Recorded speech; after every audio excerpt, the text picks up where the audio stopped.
السلام عليكم ورحمة الله وبركاته. ازيكم يا حبايب قلبي؟ عاملين ايه؟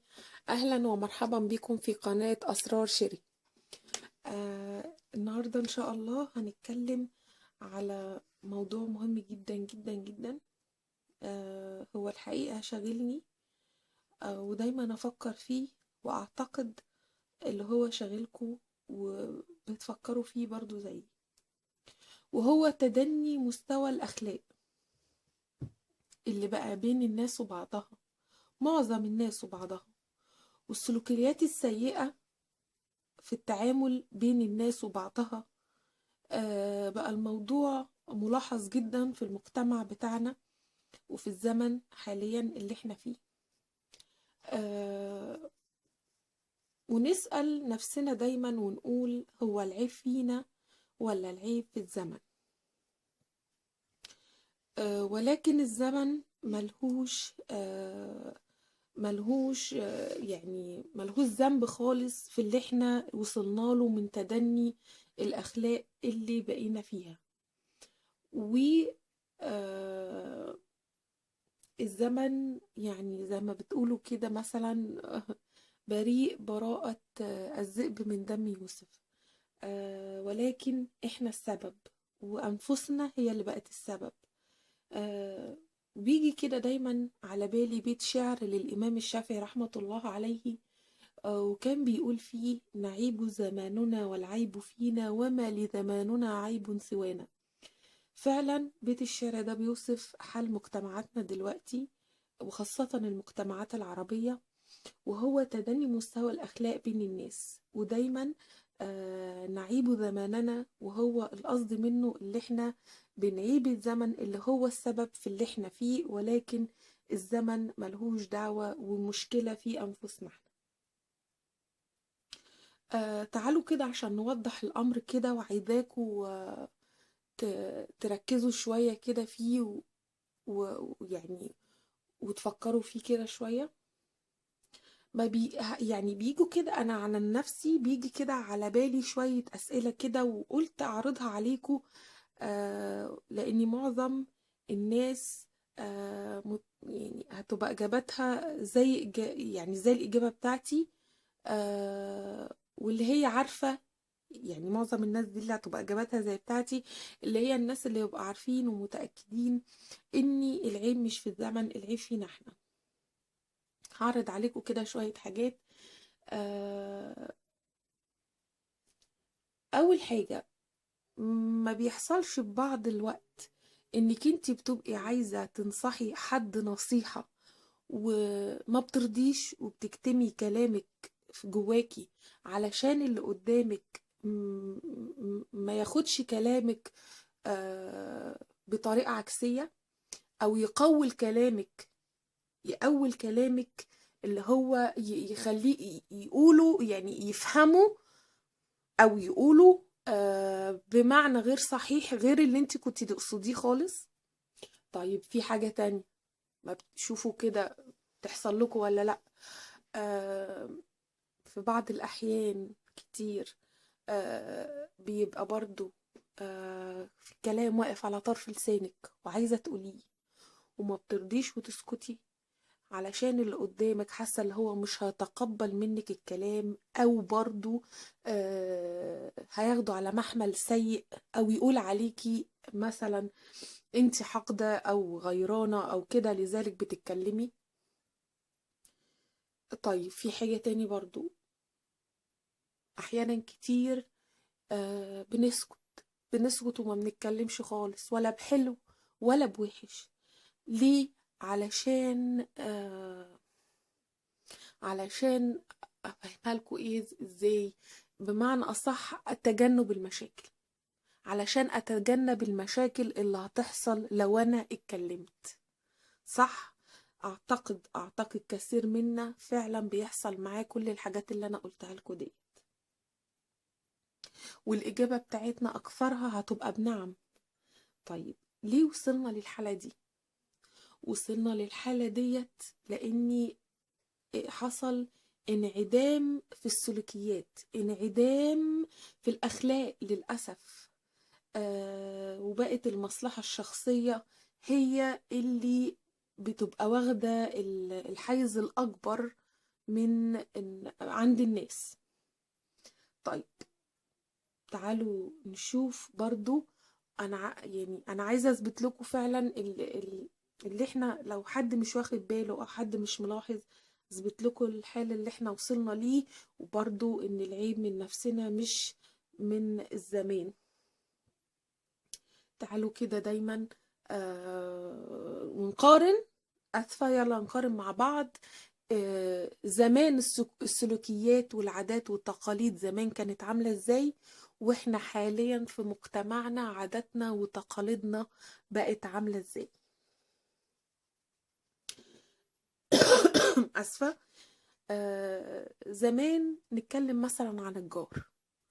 الجار زمان كان بيحافظ على سر جاره، بيحافظ على سر جاره، بيفرح لفرح جاره، بيحزن لحزن جاره، دايما بيبقى عايز يساعده على قد ما يقدر.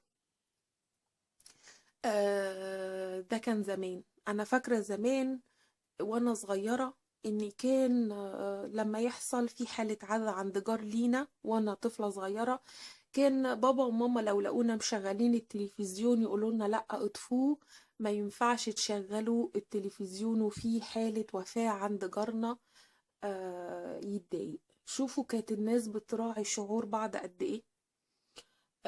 برضو في المناسبات كان لما يبقى في حد عند حد من الجيران مناسبة أو حاجة بيحتفلوا بها أيا كانت أو كده، أو مناسبة نجاح أو أيا كان فرحة عنده، كنت ألاقي والدتي بتروح وتهدي الجار دوت وتبارك له على الحدث السعيد اللي عنده. وبالتالي برضو كان بيحصل العكس لو احنا عندنا برضو المناسبة السعيدة. الناس كانت بتحب بعضها زمان قوي. تعالوا شوفوا دلوقتي بقى، تعالوا نشوف سلبيات اللي احنا وصلنا لها للأسف. دلوقتي الجار ما بقاش يعرف جاره، يعني لو قابلك في الأسانسير أو على السلم ما يعرفش، انت ما تعرفوش وهو ما يعرفكش اللي هو ده جار معاك في العمارة للأسف. حاجة تانية، مبقاش حد يحفظ سر حد. يعني لو قلت الجار ليكي على سر في حياتك أو كده، تبص تلاقي الجار التاني بيحكوهولك للأسف. آه حاجة تانية مهمة جدا، ان الجار دلوقتي بقى يخاف لو لقى جاره بيستنجد فيه او عنده مشكلة او عنده صوت او كده، او حتى الصوت بيسرقوا الشقة بتاعته. دلوقتي الجار بقى يخاف يفتح بابه ويطلع يشوف فيه إيه عند جاره، ولا ايه المشكلة، ولا يروح يحمله بيته وهو مش موجود، ولا ايا كان. للأسف للأسف فعلا ده اللي بقى يحصل، وهو ده اللي احنا وصلنا له، تدني مستوى الأخلاق. طيب الأقارب، زمان الأقارب كانوا بيحبوا بعضهم ويزوروا بعض ودايما في ترابط. ولو حد عنده مشكلة مادية تلاقي الكل بيتجمع ويساعده، لو حد عنده مشكلة صحية تلاقوه دايما واقف جنبه، تلاقوا دايما قريب واقف جنبه وبيقدم له المساعدة ويبقى حنين ويحسسه بالأمان طول ما هو جنبه. ده كان زمان الناس بتحب بعضها وكان بالطريقة ديت. تعالوا دلوقتي شوفوا الأقارب، للأسف للأسف شوفوا السلبيات اللي احنا وصلنا فيها. إن القرايب ما بقوش يشوفوا أساسا بعضهم غير في المناسبات. يعني ده معظم الناس، أكيد أكيد في ما فيش ناس قوي كده، بس معظم حاليا في مجتمعاتنا اللي فعلا الأقارب ما بقوش يشوفوا بعض غير في المناسبات فقط. وكويس قوي وكتر خيره اللي بيتصل ويطمن على أقاربه ويسأل عليهم. طيب تعالوا شوفوا بقى الأصدقاء. تعالوا، أنا عن نفسي شخصت الأصدقاء ل4. يعني بتجربتي في الحياة عن نفسي قسمت الأصدقاء ل4 أنواع من الأصدقاء. أول حاجة وهو الصديق المخلص، الصديق الوفي. الصديق الوفي ده تلاقيه بيحب صاحبه بدون مقابل، مش مستني منه شيء، دايما يساعده، دايما ينصحه، دايما خايف عليه، دايما واقف في ظهره وجنبه زي أخوه بالظبط. ودوت طبعا ما بقاش فيه إلا من رحم ربه. ده من الصعب جدا اللي احنا بقينا نلاقي الصديق الوفي اللي بالطريقة دي. طيب النوع التاني من الأصدقاء وهو صديق المصلحة. صديق المصلحة دوت يعرف الصديق الآخر بمجرد اللي هو ليه مصلحة، يفضل جنبه لغاية لما ياخد مصلحته اللي هو محتاجها، وأول ما بتخلص المصلحة بتخلص وتنتهي أيضا الصداقة. وده بقى طبعا منتشر جدا جدا في مجتمعاتنا دلوقتي. تعالوا مثلا نشوف الصديق من وجهة نظري النوع التالت، وهو صديق المتطفل.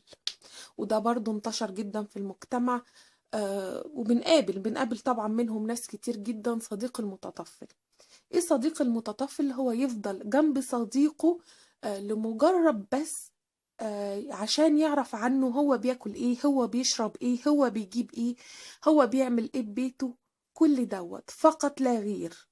وللأسف النوع دوت من الأصدقاء من الصعب جدا اللي انت تكتشف اللي هو صديق متطفل، لأن بيدخل الدخلة بتاع الصديق الوفي بالظبط لغاية لما انت تطمن وتستريح له، وبعد كده تكتشف اللي هو مش صديق مخلص ولا حاجة، ده صديق متطفل في حياتك للأسف. وبقوا خلي بالكم منه. لو عايزين إن شاء الله بإذن الله نتكلم في مواضيع زي دي مهمة وباستفسار أكتر إن شاء الله، اكتبوا لي في الكومنتات.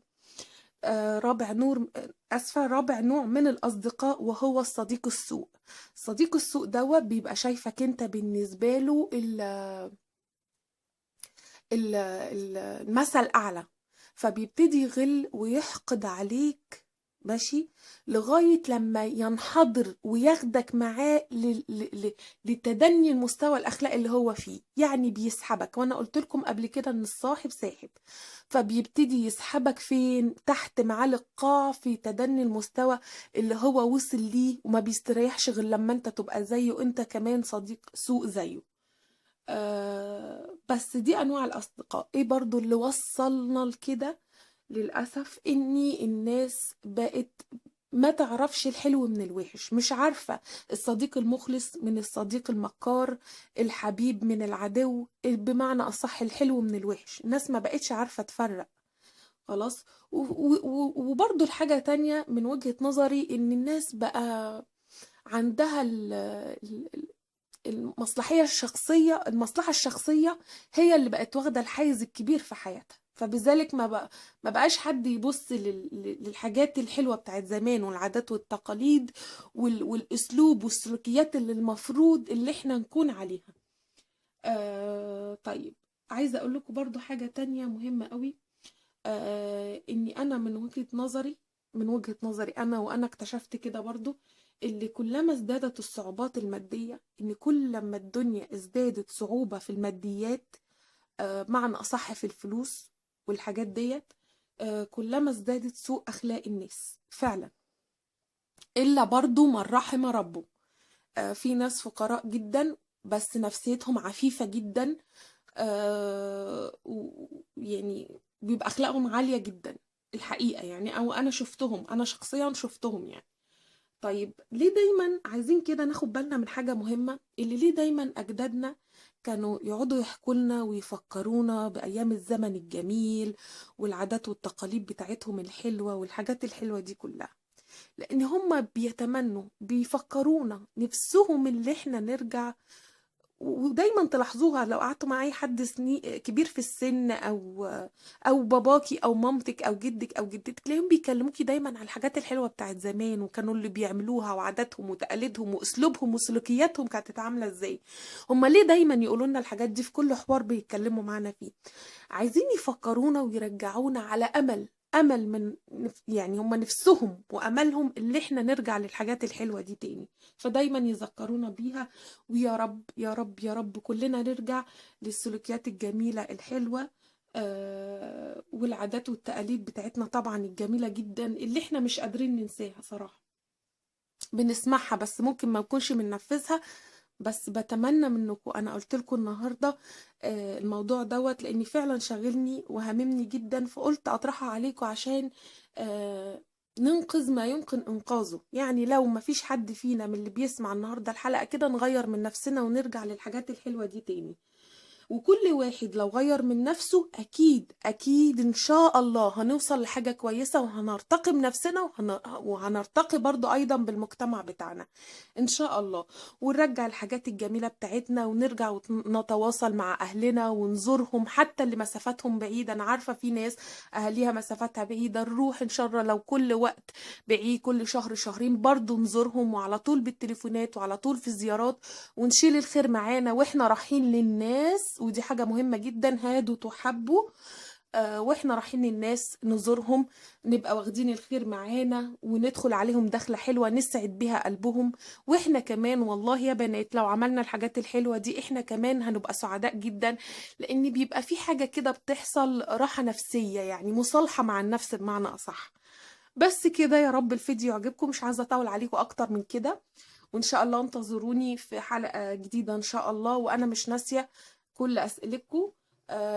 كنتم مع قناة اسرار شيري، واللي ما اشتركش ان شاء الله في القناة تشتركوا فيها. ويا ريت يا ريت بتمنى منكم اللي احنا نشير الفيديو على اكبر نطاق، علشان الكل يستفيد ونرجع كلنا زي زمان، زي الناس الطيبة الحلوين بتوع زمان.